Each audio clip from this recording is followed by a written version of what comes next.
Hello everyone, it's our favorite channel on space here, and the Disney's Hercules video I did was honestly one of my favorite videos I've ever done. I think it was well thought out and interesting, and so I've always wanted to go back to it, flesh it out some more. And there's always the one glaring issue of how on earth does Disney's Aladdin fit into this, which has more than a few weird inconsistencies in its own right before it crosses over with Disney's Hercules, which, if the timeline is even vaguely normal, takes place 1,000 years before it, but that's a whole different story. But there was always another inconsistency, is that the Muses still felt off to me. And unironically, when watching an overly sarcastic productions video, that made me realize something about the Muses that I've never realized before, and to my knowledge, I don't think anyone else has. Why is there 5 of them? Let's get into it. Now, you might reasonably think, why on earth does 5 of them particularly matter? Well, it's a bit complicated, and granted, the number of muses in actual Greek mythology is far from consistent, but it also is. There's a few different reports that say different numbers, but by far the most consistent number is number 9, there being 9 muses. Sometimes you get 3 and a few other variant numbers, but as far as I can tell, 5 has never been used and is definitely an extremely rare combination. And you might think, well, okay, they didn't want to animate 9 different women, so they cut it down to 5. But why not cut it down to, like, 3 or something? Because that would be even easier to do. It would be an accurate number to mythology, and let's be honest here, most of the muses here don't have much of a personality to begin with, so it's not like cutting them or merging them would really change much. But we're left with 5. And once again, this is a theory video of in-universe speculation. So it doesn't necessarily even matter why they went with 5, so much as what is the consequences and how does it play into theory necessarily. So, moving on from that, there is something I considered, is that one of the biggest clutches of this theory is that the muses are in on it. Which Greek gods are or are not, and the level of capability in this whole conspiracy is up for grabs, but the 5 muses are definitely in on it. But if there were, say, 9 muses, well, maybe those 4 just didn't play ball. They wouldn't go along the theory and found themselves locked up in Tartarus with Hercules, or killed, or whatever. Now, technically, as far as I can tell, after looking at the wiki, in the Hercules TV show, they did mention a 6th muse, but it is never shown on screen, just name dropped. So for all we know, she could still be one of the rogue ones. Now, another noted detail is that the muses all have specific links that seem to somewhat still exist in the Disney's Hercules version, but are much more prominent in actual mythology.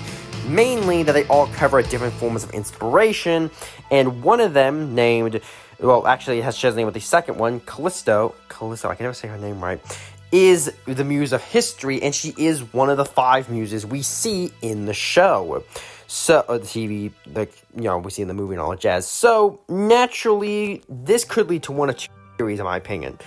One, the muse of history was in on it, so this is partially why it helps lend credence to Zeus. Like, hey, look, the person that governs history is on my side, so clearly I'm in the right.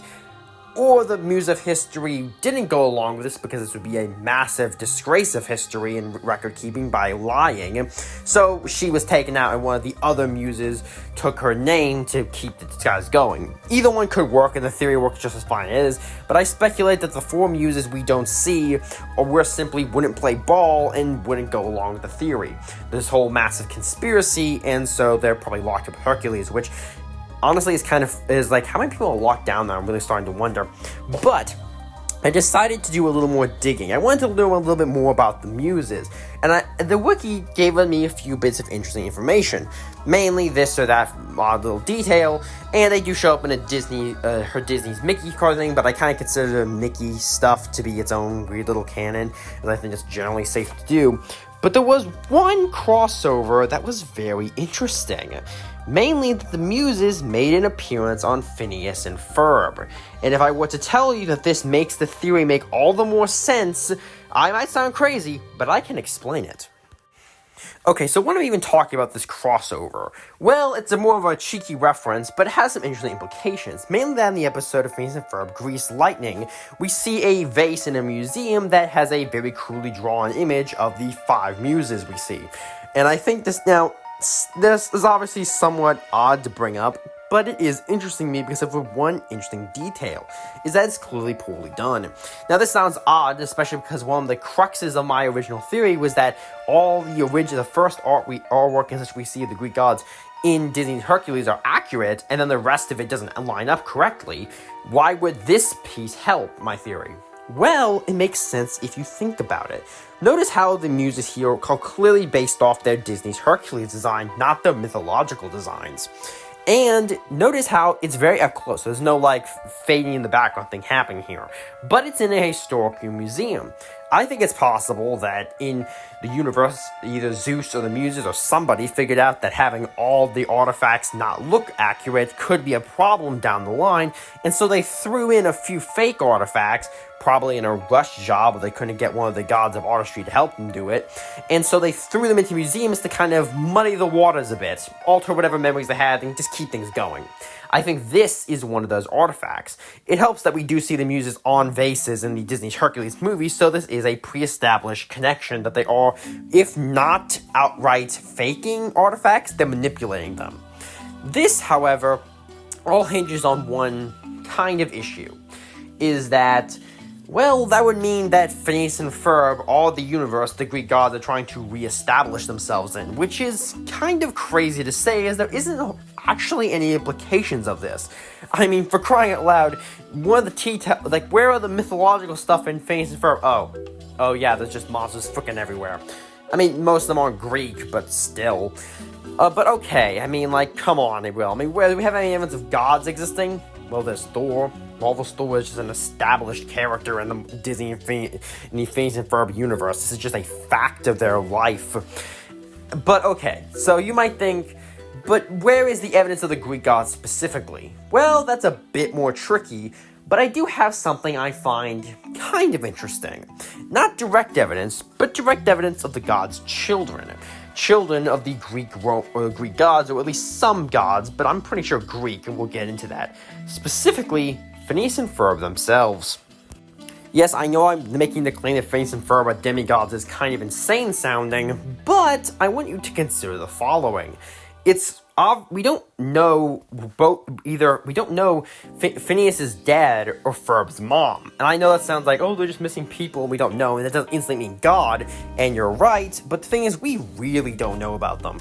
I suspect the show and the new season will bring it up somehow, but the point is, we have no idea who these people are. They do not show up, they have no presence, and it leaves a complete open hole of who they could be. Now, of course, but that doesn't mean they're gods. Once again, we are literally assuming the craziest scenario for this. But look at Phineas and Ferb themselves. They have the ability to do insane stuff beyond just cartoon physics, which I'm not really counting. They can literally build almost anything in a day. And tons of stuff, improbable creations, and truly epic stuff. This is the work of someone who is either hyper intelligent or someone who is basically using magic, or we've hit that part with the technology and magic being kind of the same thing past a certain point, indistinguishable. And once again, we do know Thor exists in this world, and he's based on the MCU version. Like he beautifully put it, he comes from a world where magic and technology are the same. This could be a case here. Now, this does have some potential issues. Mainly, one thing is the Phineas and Ferb effect, which was introduced as a concept in Miller's Murphy's Law as a counterpoint to its effect. Basically, to explain it, it's good luck particles that help the boys get out of trouble. Now, this might sound immediately like, okay, they can't clearly be gods because this is how they do it. It's not god power, it's, the Phineas and Ferb effect. But I really want to point a few holes in that idea. One, Balji is still theorizing on this. He just kind of made it up. I mean, it's not like he has no evidence, but the point is, there's a lot of information he could have gotten wrong, or just simple stuff he just didn't have the context to help him with in this situation. But, more importantly, it's stated to help them be lucky. It doesn't, to my understanding, and anything I could find, make their inventions outright possible. The ability to do this stuff is still stuff they can do. The luck mostly just seems to help them get out of trouble. But this could be all kinds of different things messing with it. But the actual ability to do these things, come up with these ideas, break the laws of physics, is their ability. and this seems to come from them. We see some interesting traits out of Phineas and Ferb's parent family we know of, but we don't actually see anything directly seeming that this intelligence came from anyone else, even something approaching it. But yet, clearly it exists, and they're clearly quite competent at it.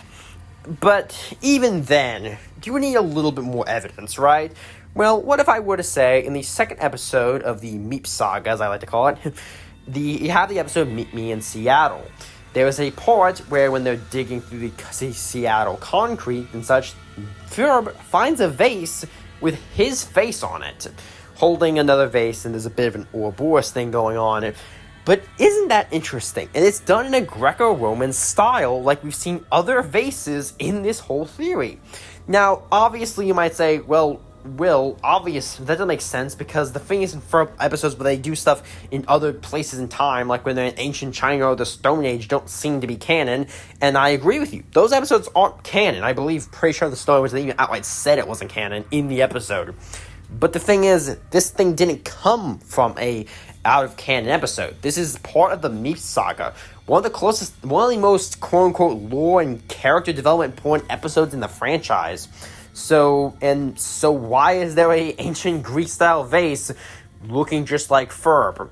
I could also ask the question, why the heck is it in Seattle? But that's a whole nother question, and probably for a different video, and probably has more implications on the theory. But I think we can all finally start to tie this stuff together. To basically say what I think the overall timeline of events is that A, it started with an overall version of Greek mythology fairly consistent with the actual myth for whatever given value of consistency you want. However, for whatever reason, they left the world, became blocked out, or otherwise lost influence and power to the point they became myth and legend. Then, I believe, at some point, the Norse gods kicking around, Thor, Loki-based shenanigans, and their slow acceptance in the world made the Greek gods realize that they could potentially regain favor and power. However, Zeus, or the Muses, or probably both of them, realized that their reputation was kind of terrible, that they wanted to look good, and clearly saying that the Norse gods weren't exactly who the myths say they were, they decided they could do a little bit of a cleanup mission, change their image, and set things into motion. This motion would eventually lead to the more honest beings like Hercules being locked up so they couldn't tell the truth, and then mess around with identities and such to keep a narrative they can use. One of the major ones being this, to underplay some of the other gods and make Hades the villain. This ultimately formulated completely into the movie version of Disney's Hercules, which is an in-universe movie. In this theory, the events of Phineas and Ferb's world have the in-universe movie of Disney's Hercules as a documentary in their world, but in reality it's just lies, or technically an exaggeration of the truth, a propaganda piece. And overall, I think that was the ploy, but I don't think it's over. One of the things that you see a little bit in actual mythology is that, and this gets expanded onto other media, is that Hercules is the demigod everyone wants to be. If you're a demigod, Hercules is the guy you aspire to be. Strong, powerful, is even enough to ascend to divinity. And while some details of Hercules have obviously been changed from the Disney version, it's clear that this aspect is something that Zeus and the Muses wanted to keep as an inspiration for people to follow. Now, this gets kind of interesting, is that would require there are demigods running around. Specifically, that's what I think Phineas and Ferb were. I think the Greek gods, or at least the ones in on the ploy, have purposely set up future demigods into motion to use as their pawns or heroes or whatever, or just superheroes potentially, in this world to further boost their image. If I had to guess divine parents of Phineas and Ferb, I could probably want to say Hephaestus, Prometheus, or Athena, but any of those could be wrong, and it could just be it could be anyone. But something else I find interesting is, could this be why they never get caught? I mean, they do a lot of reckless stuff that even if people were okay with it, should get some more eyes on them. I mean, even S.H.I.E.L.D. seems to only be keeping a vague eye on them. Heck, Alka is the only group that seems to actually be properly monitoring them to any degree, and even then, they're very morally questionable people. I'd love to do an independent video on in many ways. But I thought, and then don't even get me started on their mom, who there's no freaking way she does not know about what the kids are doing, at least vaguely. Like, it's impossible. unless there was magic involved. I mean, you can say what the Phineas and Ferb effect is, but not everything they get is luck. Or perhaps that's just the form the divine intervention takes. The form that the divine parents, or Zeus, the Muses, or their allies use to keep them living a mostly suburban life until they're ready to spring their trap. Ready to put them into their service against whoever they need to. Maybe Hades, maybe Hercules even, maybe just anyone who wouldn't get along with it. Or maybe they just want to one day have their own team of superheroes that they can say is theirs and outshine Thor and the Norse gods, or whoever would rival them in their claim to gain ultimate power over the tri-state area and then the world. But overall, that's just my theory. I hope you enjoyed this video. I'd love to do more on this and tie things together, but I need more information, and I'm not an expert on everything, so I'll have to come back to some other point to tie more information together. But I do hope you enjoyed this video, and I want to hear your thoughts down below, and if you dislike it, and you get all the jazz. But I will leave you guys with one last thought today. In the Phineas and Ferb movie, when Phineas said, "Who else here is living a secret double life?" Ferb also put his hands up. So maybe he's not quite as oblivious to what's going on as we were led to believe. I'll see you all next time.